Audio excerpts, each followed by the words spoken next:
Le rêve. J'ai pris l'habitude, un peu avant de me mettre, par exemple, à ma table de travail, en tout cas avant de vaquer à toute autre besogne, d'aller m'asseoir chaque matin dans le fauteuil placé au fond de la pièce où je me réfugie. Mon fauteuil l'ayant adopté depuis longtemps. Ce jour-là, à la même heure, les yeux mi-clos, je m'appliquais à faire le vide en moi, afin de donner libre cours aux pensées les plus diverses qui m'assaillent, me laissant guider par elles, sans but précis ni volonté d'obéir ou de me rebiffer. Et j'étais encore au point mort de mes réflexions et méditations, lorsque j'entendis frapper à ma porte, que par précaution je ferme toujours pour ne pas être inutilement dérangé. Je vis apparaître une jeune femme à qui je n'osais tout de suite adresser la parole, tant j'étais paralysé par sa conduite désinvolte et par le silence qu'elle imposait, silence plus exigeant que celui régnant dans la chambre.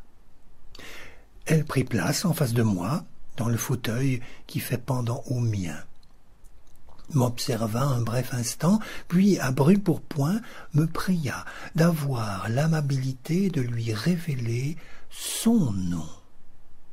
Mais avec un sourire si désabusé, une telle douloureuse insistance dans le regard, que j'en frémis. Elle devina mon trouble, car aussitôt elle se leva, honteuse, semble-t-il, d'elle-même, et se dirigea vers le couloir. Elle avait laissé en entrant ma porte entr'ouverte et, sans prêter la moindre attention à ma personne, s'éclipsa.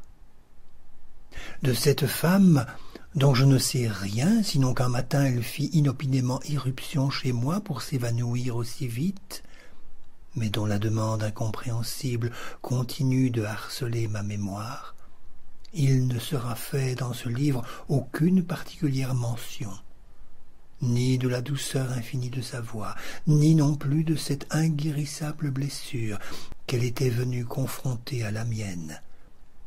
Mais son message et sa voix n'en seront que plus présents dans ces pages. Son visage, pour alimenter mon imagination, sa voix, preuve irréfutable de sa réalité. Image du livre et voix le traversant de part en part, rosé pour un désert inexploré, et rêve d'une oasis ensablée.